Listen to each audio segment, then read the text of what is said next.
The massive silhouette of an alien vessel emerged from the swirling clouds above New York City, its dark metallic surface reflecting the golden rays of the setting sun. For a brief moment, time seemed to stand still as millions of people gazed upward, their phones recording what would become humanity's first contact with an advanced civilization. But this wasn't a peaceful greeting.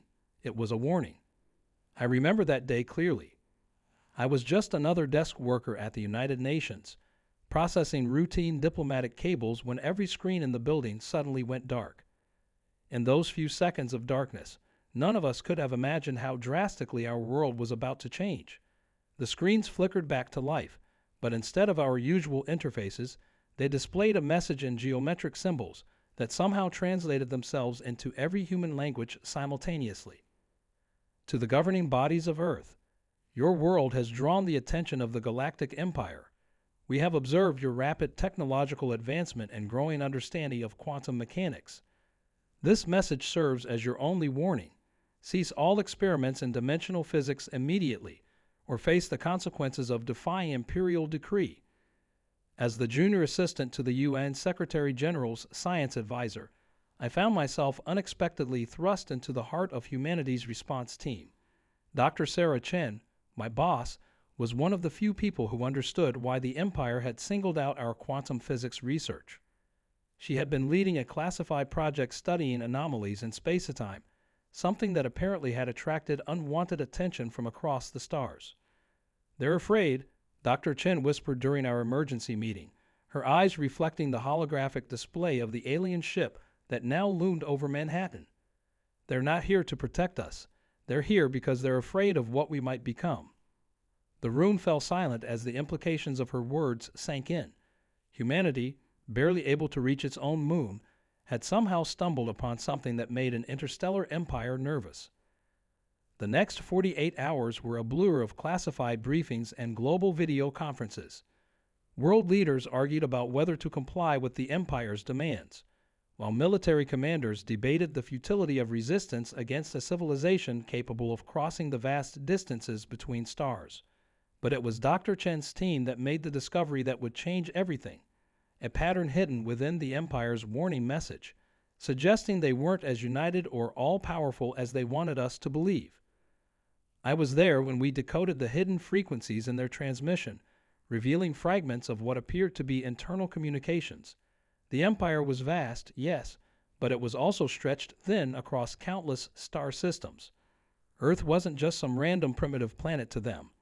We were sitting on something they desperately wanted to control, something that could potentially shift the balance of power in their own internal struggles. The global response team set up base in an underground facility beneath the Rocky Mountains. As I helped Dr. Chen compile reports from quantum research facilities around the world, we began to piece together why our relatively primitive experiments had drawn such an extreme reaction. Our scientists hadn't just been studying quantum mechanics. They had accidentally discovered a fundamental flaw in the Empire's own faster-than-light technology, one that could potentially bring their entire civilization to its knees. But the real breakthrough came from an unexpected source. A young physicist from a small research lab in New Zealand had been running quantum entanglement experiments when she noticed something extraordinary. The Empire's ships weren't just bending space. They were creating microscopic tears in the fabric of reality itself. Each jump through their version of hyperspace left behind a trace, like cosmic breadcrumbs that our instruments could now detect.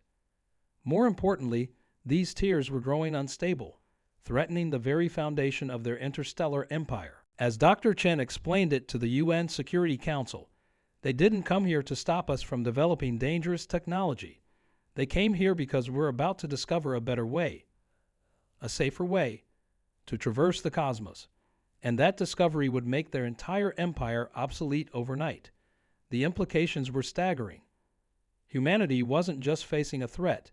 We were standing on the brink of a revolution that could reshape the galaxy. The alien ship remained in orbit, a constant reminder of the sword hanging over our heads. But beneath the surface, humanity was quietly preparing for something unprecedented.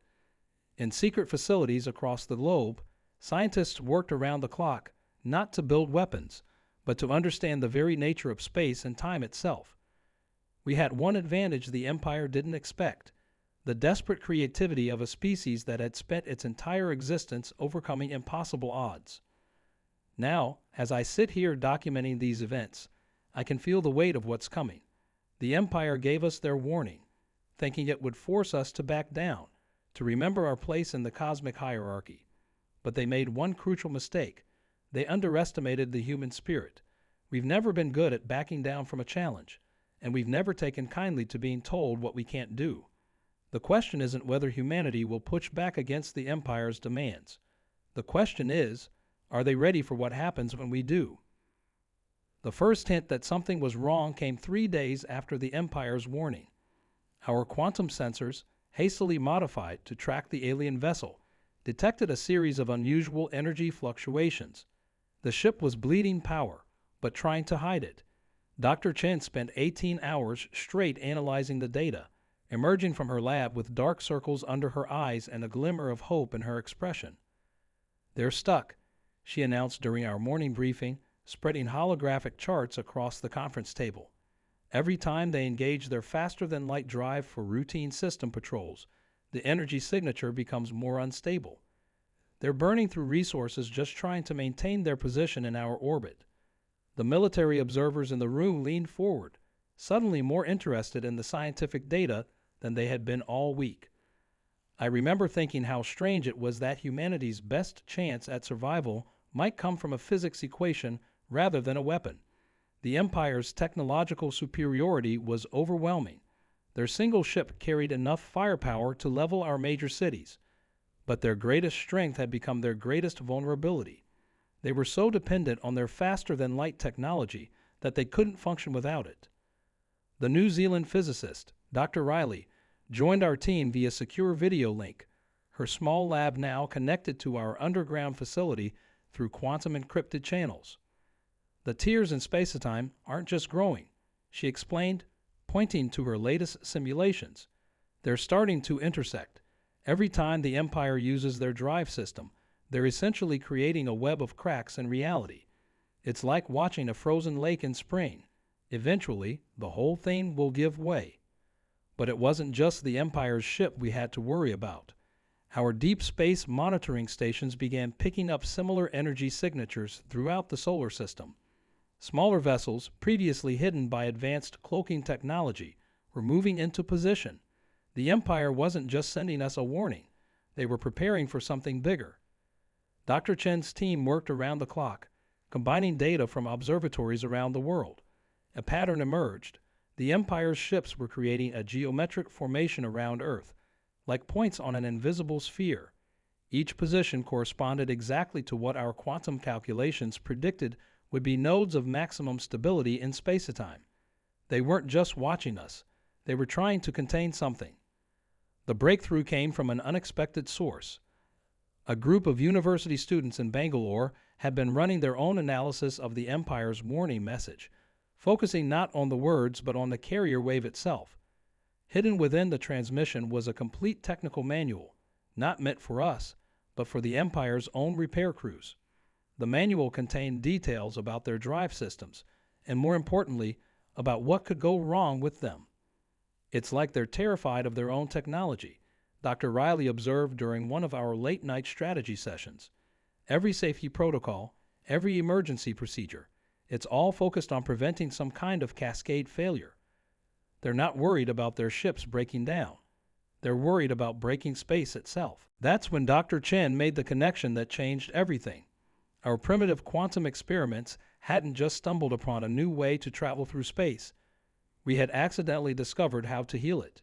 The mathematical models we've been developing could potentially repair the damage caused by centuries of imperial faster-than-light travel. We weren't just a threat to their technology. We were a threat to their entire way of life. The UN Security Council was divided on how to proceed with this information. Some argued we should approach the Empire with an offer to help, to show them we could be valuable allies rather than subjects to be conquered. Others insisted we should keep developing our technology in secret, building our advantage until we could negotiate from a position of strength. But events soon forced our hand. One of the Empire's patrol ships suffered a critical malfunction during a routine maneuver.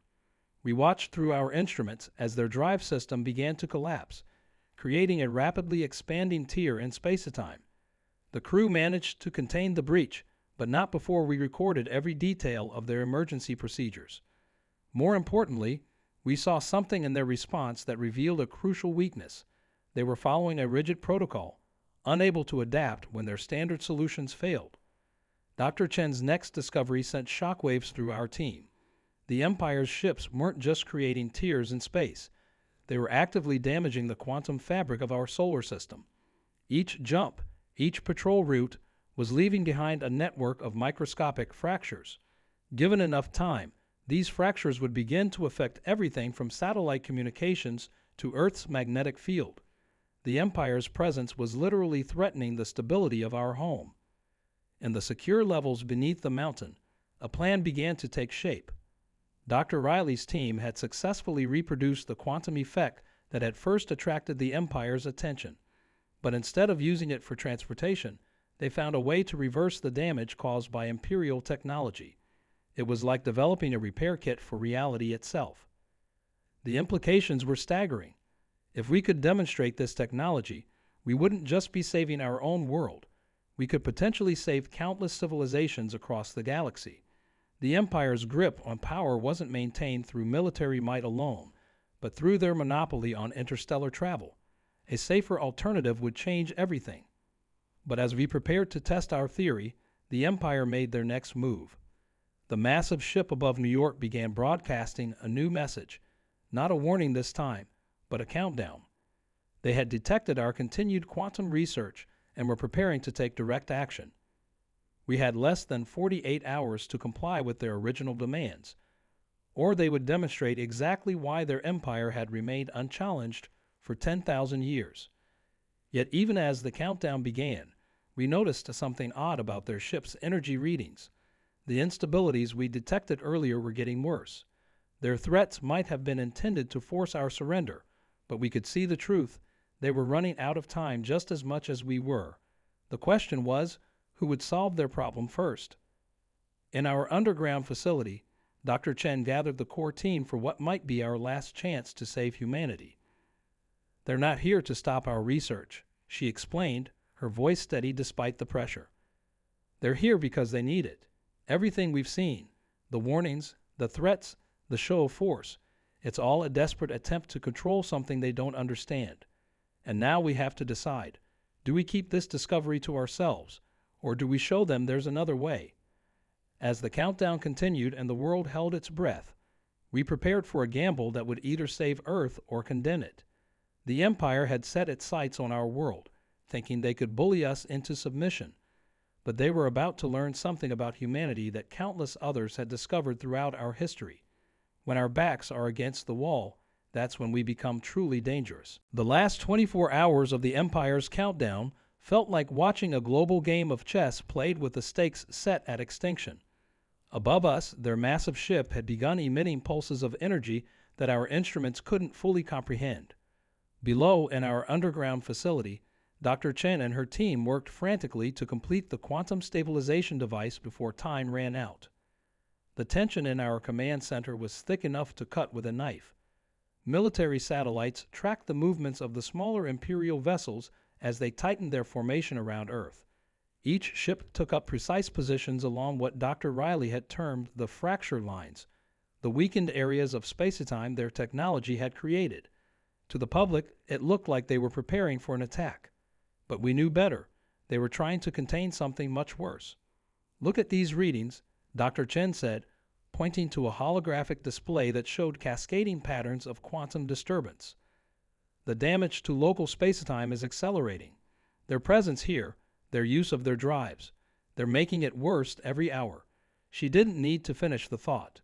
We all knew what would happen if those fractures continued to grow unchecked.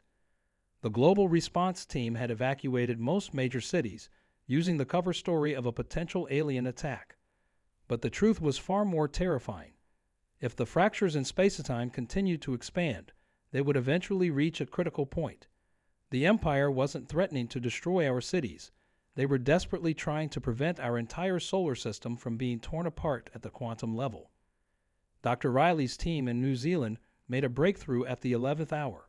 They had successfully created a stable quantum field that could repair the damage to spacetime, but there was a catch. The effect only works at extremely close range, she explained over our secure link, her voice tight with exhaustion. We'd need to get our device within 100 meters of their ship's drive core. The military commanders immediately began planning insertion scenarios, but Dr. Chen shook her head.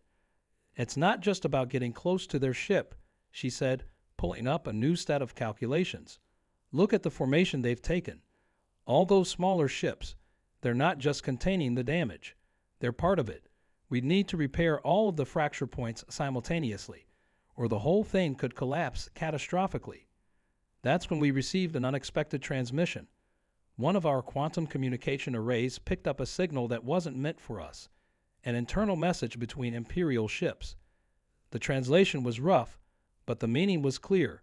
There was dissent in their ranks. Not all of the Empire's commanders agreed with the heavy-handed approach to Earth. Some of them had seen our research, understood what we were trying to achieve, and recognized that their own civilization's future might depend on it. I watched Dr. Chen's expression change as she processed this new information.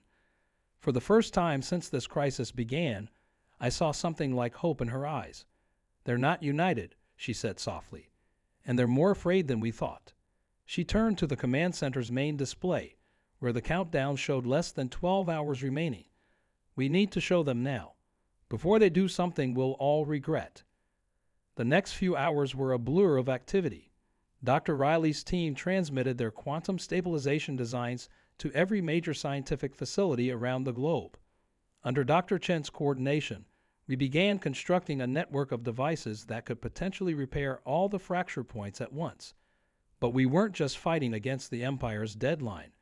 We were racing against the growing instability of spacetime itself. Our sensors detected the first major rupture just as we were finalizing our preparations. A section of space near the moon's orbit simply twisted. For a fraction of a second, our instruments recorded an impossible overlap of space and time. The Empire's ships reacted immediately, moving to contain the breach, but we could all see that their standard protocols weren't working anymore.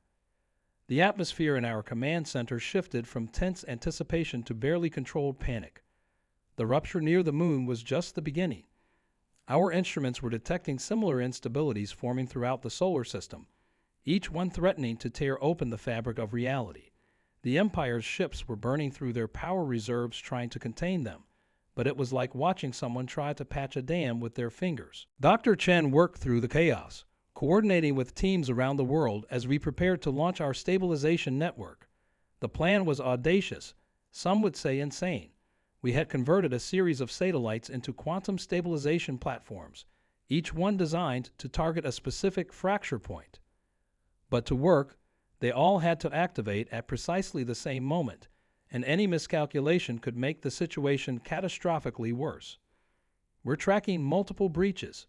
The warning came from our sensor array operators. On our main screen, we could see new ruptures forming faster than the Empire's ships could respond to them. The massive vessel above New York was now visibly struggling, its once smooth surface rippling with waves of distorted space. That's when we received another transmission from the Empire's ship, but this one was different. It wasn't a threat or a warning. It was a distressed signal. Their containment systems were failing, and their drives were approaching critical instability. The countdown they had set for us was about to become meaningless. We had minutes, not hours, before their technology triggered a cascade failure that would tear our solar system apart.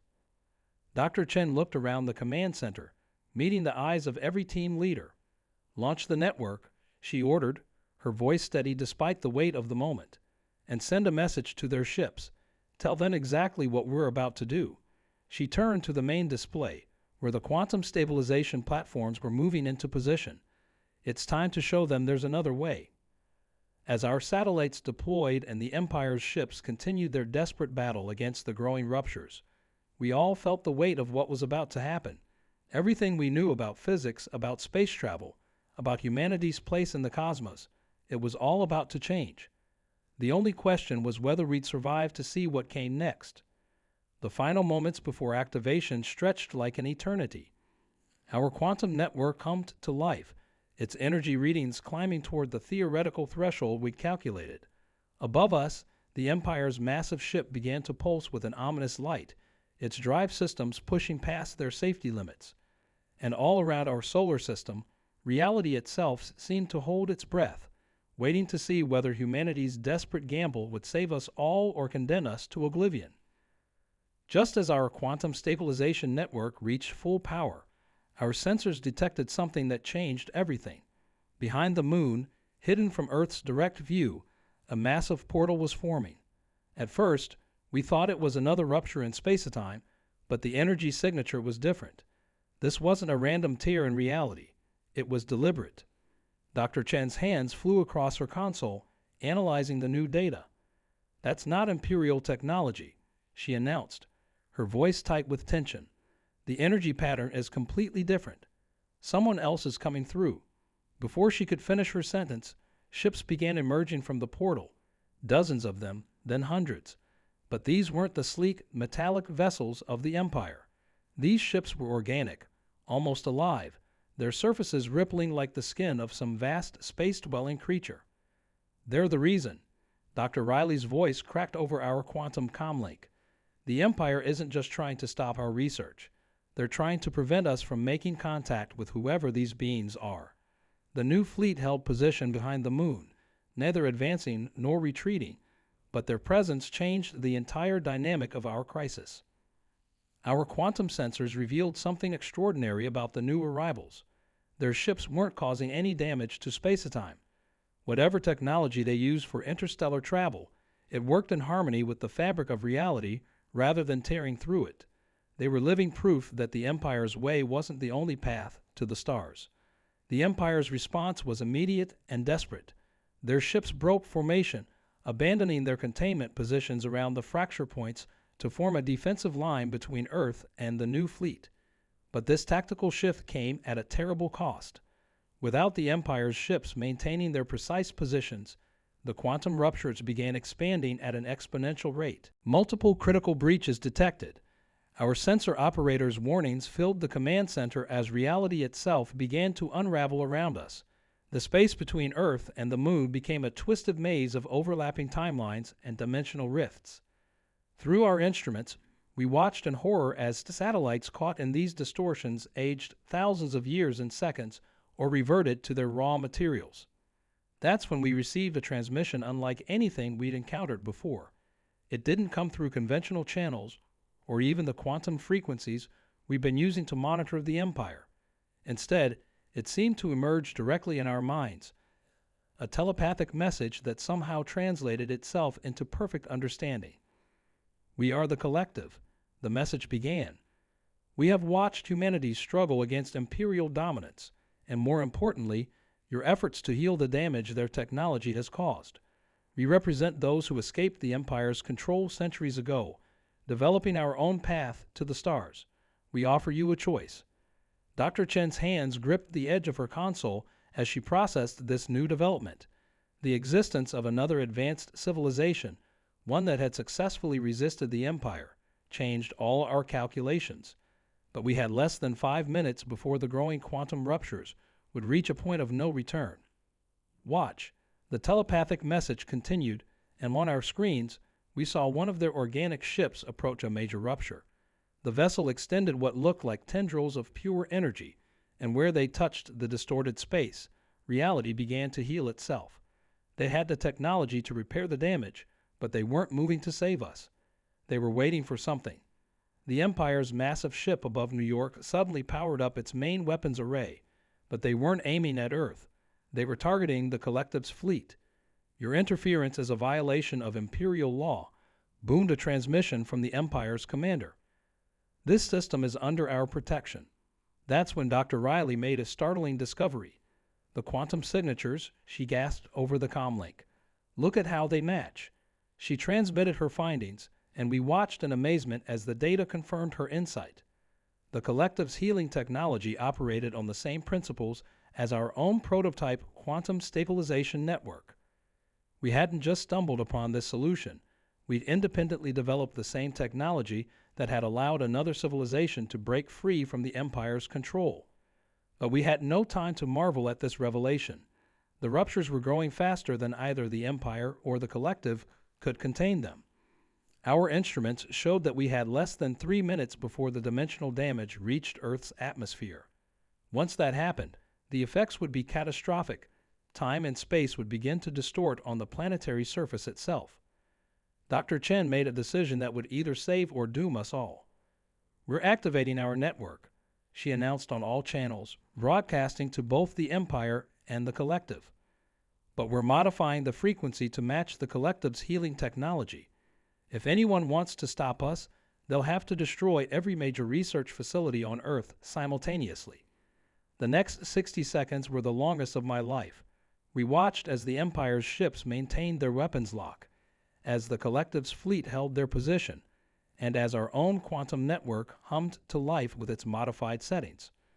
We were attempting something unprecedented, combining 3 different approaches to manipulating space-time into a single, synchronized effort.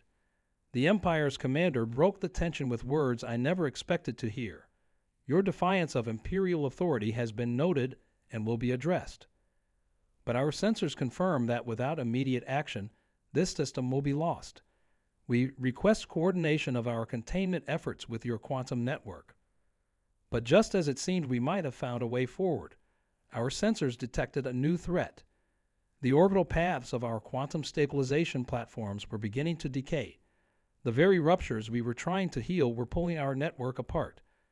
We had all the pieces we needed to save our solar system, but we were rapidly losing our ability to implement the solution. In that moment, watching our carefully laid plans begin to unravel, I realized that the true test wasn't just about surviving the Empire's ultimatum. It was about whether humanity could rise above its divisions and fears to embrace a completely new way of existing in the cosmos. As alarms blared and reality itself buckled around us, we faced a choice that would determine not just our future, but the future of space-time itself. Time seemed to stretch like elastic as our quantum platforms continued their deadly spiral toward the ruptures. Dr. Chen's fingers danced across her console, trying to compensate for the orbital decay, but we all knew it was a losing battle. That's when Dr. Riley's voice cut through the chaos with an idea so crazy it just might work. "The Empire's containment fields," she said, her voice crackling over our quantum link. "They're not just holding the ruptures back. They're creating a stable pocket of space-time. If we can position our platforms inside those fields—" She didn't need to finish the thought. Everyone in the command center understood the implications. We needed the Empire's help to save not just Earth, but their own ships as well. The Empire's commander responded with unexpected swiftness. "We will adjust our containment fields to your coordinates. But be warned, any attempt to use this collaboration to access Imperial technology will be met with immediate destruction. Even facing annihilation, they couldn't help but threaten us. Some habits die hard, I suppose." Dr. Chen didn't waste time arguing. "Collective Fleet, we need your healing resonance to stabilize the transfer. Without it, the quantum backlash could tear our platforms apart before they reach the containment fields." For a moment, there was only silence on the telepathic frequency. Then, like a symphony coming into harmony, the organic ships began emitting waves of energy that made the ruptured space between us shimmer with possibility. What happened next was either the most coordinated rescue operation in human history or the most insane gamble ever attempted. Our quantum platforms, protected by the Collective's resonance field, maneuvered through increasingly distorted space toward the Empire's containment barriers. Every second felt like an eternity as we watched our instruments, knowing that the slightest miscalculation would trigger a cascade failure that would destroy everything we were trying to save. Platform 1 in position, called out our first operator, then another and another. Each successful docking was a small miracle, our technology meshing with Imperial containment fields in ways that should have been impossible. But we weren't done yet. The real test was still to come. "All platforms showing ready status," Dr. Chen announced, her voice steady despite the pressure. "Initiating quantum stabilization sequence on my mark." She looked around the command center one last time, meeting every eye in the room. "Whatever happens next, I want you all to know." Her words were cut off by a massive surge in energy readings from the Empire's flagship. For one horrible moment, we thought they were betraying us. But the surge wasn't weapons fire. It was their drive core finally reaching critical failure. The massive ship began to break apart, its perfect metallic surface cracking like an egg. Now, Dr. Chen slammed her hand down on the activation sequence. Our quantum platforms hummed to life, their energy patterns weaving together with the collective's resonance and the Empire's containment fields. On our monitors, we watched as three vastly different approaches to manipulating space-time synchronized into something entirely new. The effect was immediate and breathtaking. The quantum ruptures didn't just stop growing, they began to heal. Reality itself seemed to exhale as the tears in its fabric knit themselves back together.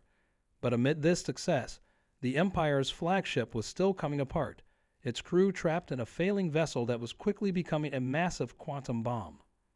That's when the collective revealed why they'd really come. Their organic ships moved in perfect unison, surrounding the dying Imperial vessel in a sphere formation. Tendrils of living energy extended between them, creating a cocoon of stable space-time. They weren't just containing the explosion, they were transforming it. The Empire's technology was always flawed, the telepathic message explained. It sought to dominate space and time rather than work with their natural flow. What you see now is not destruction, but metamorphosis. Before our eyes, the Imperial flagship began to change. Its rigid metallic structure softened and flowed like mercury, guided by the collective's energy field. The ship's dying drive core, instead of exploding, collapsed in on itself and was reborn as something entirely new, a hybrid of Imperial engineering and organic technology. As the transformation completed, Dr. Riley's sensors picked up something extraordinary. The quantum signature, she gasped. It's exactly like our stabilization frequency. We didn't just repair the damage. We've shown them a new way to traverse the stars. The remaining Imperial ships hung motionless in space, their commanders witnessing something that challenged 10,000 years of their civilization's beliefs. The transformed flagship now pulsed with the same gentle energy as the collective's vessels, proof that their entire way of life could be preserved without destroying the fabric of space itself. But it was the final transmission from the Empire's commander that truly showed how much had changed. The Imperial Council will not be pleased, the message began, and we all tensed for another threat. Instead, what followed was something unprecedented. We request your assistance in upgrading our remaining vessels. Our empire cannot survive if we continue to damage the very space we travel through. Dr. Chen leaned back in her chair, exhaustion and triumph warring on her face. Well, she said with a slight smile, I guess humanity just became the galaxy's leading experts in sustainable space travel. The tension in the command center broke as people laughed, cried, and hugged each other in relief. Yet even as we celebrated, the collective left us with one final revelation. This was always your destiny. Their telepathic message resonated in our minds. We didn't come to save you. We came to witness humanity's first step into a larger role. The Empire's reign is ending, but the galaxy still needs order based on harmony rather than dominance. We offer you a choice: remain a single world, or help us forge a new way forward for all spacefaring civilizations. Dr. Chen looked at the transformed Imperial flagship, then at the readings from our quantum stabilization network, and finally at the faces of her team. In that moment, we all understood that saving Earth wasn't the end of our story. It was just the beginning.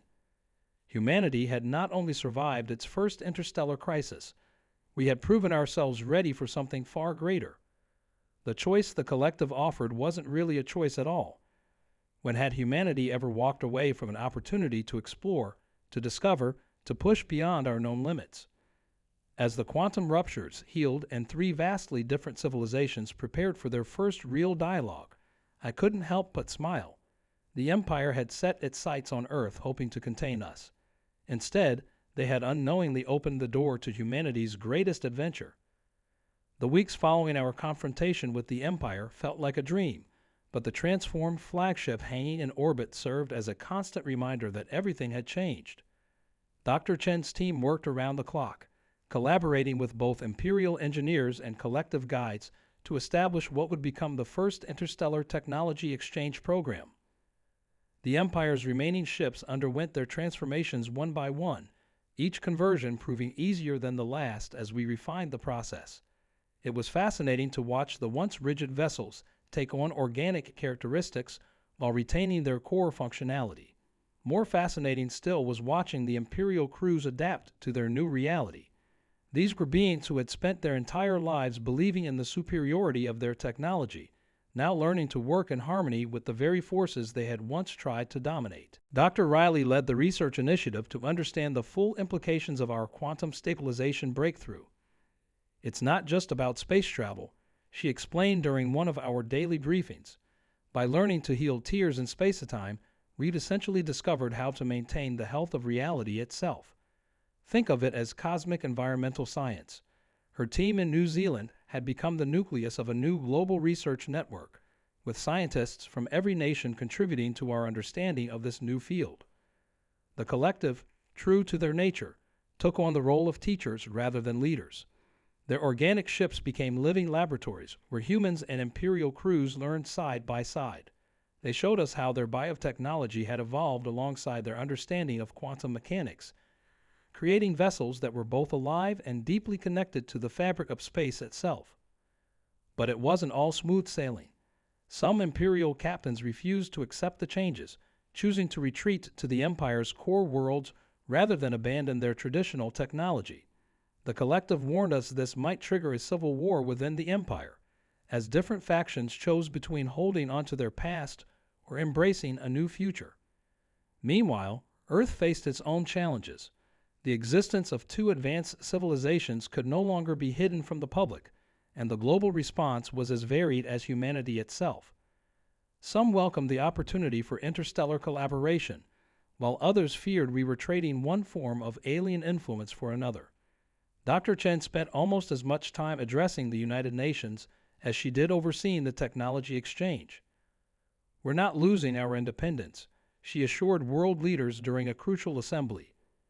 "We're gaining the opportunity to help shape the future of galactic civilization. Humanity didn't just survive first contact. We proved we have something unique to contribute."